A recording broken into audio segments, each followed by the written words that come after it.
Hello et bienvenue dans une nouvelle vidéo. Aujourd'hui, on va tester ensemble des nouveautés de chez Catrice. Je suis passée récemment chez Kruidvat et je suis tombée sur quelques petites nouveautés dans la marque Catrice. Je pense en tout cas que pour la plupart ce sont des nouveautés, c'est sur un présentoir séparé. Je sais pas si c'est toute une collection, je sais pas si c'est des produits en édition limitée ou qui vont rejoindre la collection permanente. Moi je vous filme cette vidéo, on est le 24-25 janvier, donc en principe ça doit être encore disponible. Donc parmi ces produits, on a d'abord le Skin Glaze Hydrating Serum Primer qui, comme ça visuellement, me fait énormément penser au primer Haglam de chez Natasha Denona qui coûte une fortune. On a ensuite un petit Blush Affair Liquid Blush dans un tube comme ceci. Vous connaissez mon amour pour les blushs, j'étais obligée de tester. J'ai pris aussi un mascara, c'est le Fake It Volume and False Lash Mascara. Et enfin, leur dernier produit à lèvres, c'est le Shine Bomb Lip Lacquer. C'est, si j'ai bien compris, un produit similaire au Vinyl Ink de chez Maybelline. C'est donc un rouge à lèvres liquide, longue tenue, mais avec un fini brillant. J'en ai aussi profité tant que j'y étais pour me prendre de nouveaux vernis, donc je vous les montre tant qu'on y est. J'ai pris celui-ci, c'est la teinte 10 Rosy Wood Hills, c'est celui que j'ai aujourd'hui. Il est vraiment très joli et alors c'est assez intéressant parce qu'en fonction de la lumière, à certains moments il tire un petit peu vers le chaud et à d'autres moments plutôt vers le rose vraiment, enfin c'est une très jolie couleur. Et ensuite j'ai le Violet Dreams. Donc assez parlé, on commence avec le make-up et donc avec le Skin Glaze Hydrating Serum Primer. C'est donc une base de teint sérum hydratante au squalane avec 0,5%, bien agité, appliqué sur tout le visage pour un effet glass skin, éviter le contour des yeux et des lèvres. Donc on secoue bien. C'est donc un produit avec une petite pipette et je vais vider, peut-être pas toute la pipette, et on va tester ça. Alors c'est très liquide, effectivement, ça a une texture assez, assez légère, vraiment type sérum. Ça n'a pas trop d'odeur, ça sent un petit peu le skincare en fait, oui, ça n'a pas vraiment d'odeur. Alors dans le packaging, je sais pas si vous voyez, c'est quand même un petit peu iridescent, c'est un mot iridescent, je sais pas. C'est un peu brillant comme ça, avec un peu plein de reflets, un peu lumineux. Sur la peau, ouais, ça le fait peut-être un peu quand même, mais c'est moins brillant que ce à quoi je m'attendais. C'est un rien collant pour le moment. Donc écoutez, je vais appliquer par-dessus mon fond de teint, mon anti-cerne, mon bronzer et on se retrouve au moment du blush. Alors sur le front, ça reste, une fois qu'on a appliqué le fond de teint, ça reste en effet un petit peu brillant mais sans être non plus gras. Hein. Ça reste lumineux, ça a un effet effectivement un peu glass skin. Ça se perd un peu, hein, ça se perd un peu au niveau des joues, mais il faut dire que j'ai des joues très texturées et un peu sèches en ce moment. Donc je peux pas dire, je vois les petites plaques de sécheresse, de déshydratation que j'ai. Je peux pas dire que ça les ait réhydratées en profondeur, mais ça peut pas le faire comme ça non plus en une utilisation. Mais en tout cas, le fond de teint accroche pas trop à ces petites plaques. Donc je pense que ça a fait le taf quand même de bien préparer la peau au maquillage. Et puis ça n'a pas fait de petites bouloches ni rien. Donc écoutez, c'est un primer ok pour le moment.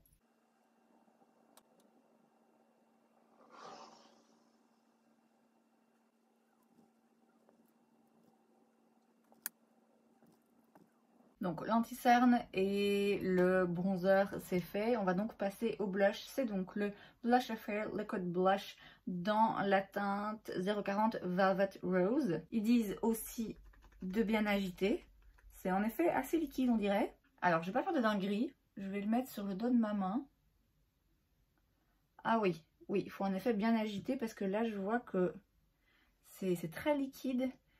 Ouh, ça a l'air un petit peu huileux. Après, pourquoi pas, hein, peut-être que du coup, ça va donner un joli effet. Donc, je vais prendre mon pinceau. C'est un pinceau de la collection entre Sephora et Sananas. Ça a l'air, ouais, bien huileux. Je vais voir si ça donne quelque chose comme ça. Ouais, pas grand-chose. Je vais en remettre. Je pense que j'avais peut-être pas assez mélangé au début.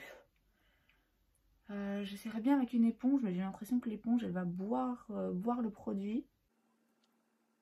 Ouais, et là, je vois bien que c'est beaucoup trop huileux, donc du coup, ça a tout, ça a tout retiré là sur ma joue. Je vais essayer de bien le remélanger. Ouais, non, il y a toujours beaucoup d'huile. Enfin, j'ai de l'huile, c'est peut-être juste une solution aqueuse, hein, c'est peut-être de l'eau, mais comme ça fait un peu, ça a l'air un peu huileux. Je vais essayer de l'appliquer au doigt. Alors, ce qui est intéressant, c'est que déjà, c'est une très jolie couleur, et alors le pigment est présent, mais il s'estompe très bien. Mais en fait, il s'estompe très bien parce qu'il baigne dans une solution aqueuse ou huileuse, je suis pas sûre, mais en tout cas, assez huileuse que pour que ça détruise complètement le make-up qui est en dessous. Hein. Alors, si vous mettez que le blush, que vous avez rien comme fond de teint par-dessous, bon, pourquoi pas. Je vous dis, la couleur est très jolie, alors ouais, l'effet est très joli. J'ai l'impression que c'est quand même assez longue tenue, hein, parce que là, je frotte et on dirait que ça laisse comme une teinte. Mais non, non, moi, ça me retire tout. Et du coup, ça fait des taches et c'est pas vraiment homogène. Donc non, ça, instantanément, j'avais vraiment... j'étais assez optimiste parce que rien que le packaging me donnait un petit peu envie. La couleur me donnait énormément envie. Et vraiment, je pensais que ça allait être moins liquide que ça ou moins biphasé au moins. Parce que ouais, le problème, c'est que du coup, le côté, je vous dis, huileux, aqueux, je suis pas sûre, ressort beaucoup et va tout détruire en dessous, quoi. Donc écoutez, je vais finir mon teint, poudrer vite fait, faire les sourcils et je reviens après pour le mascara. Pour le mascara, donc, on a le Fake It Volume and False Lash Mascara. Je ne sais même pas à quoi ressemble la brosse. C'est donc une brosse de type Hourglass, un peu comme ça, qui à mon avis effectivement va apporter du volume.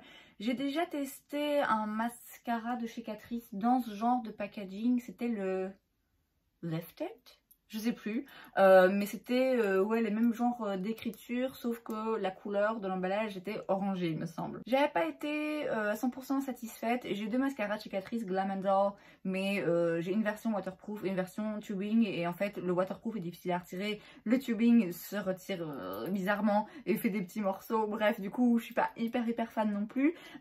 J'ai racheté entre temps une autre version du Glam & Doll, mais cette fois-ci le classique. Mais bon, aujourd'hui c'est celui-ci qu'on va essayer, on va bien voir. Donc je vais commencer par recourber mes cils. Et on va tester ça. C'est quand même une grosse brosse. Alors c'est un premier test. Il y a parfois des mascaras qui doivent sécher un peu, hein, ou finalement ils révèlent leur potentiel après avoir été ouverts 2-3 semaines.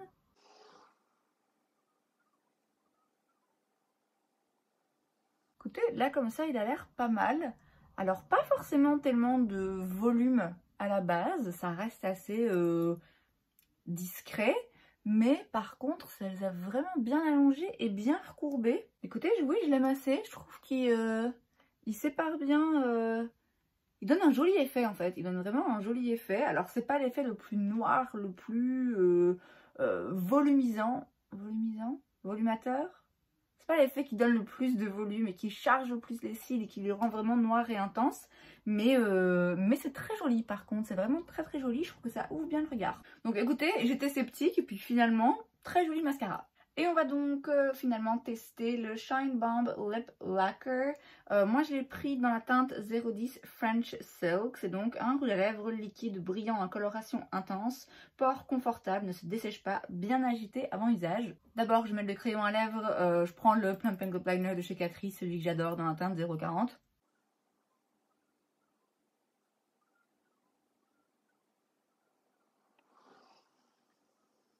J'obéis et je secoue bien.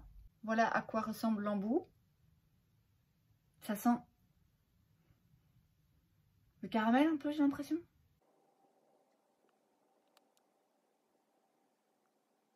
La couleur, ça va. C'est un rien plus clair que ce à quoi je pensais.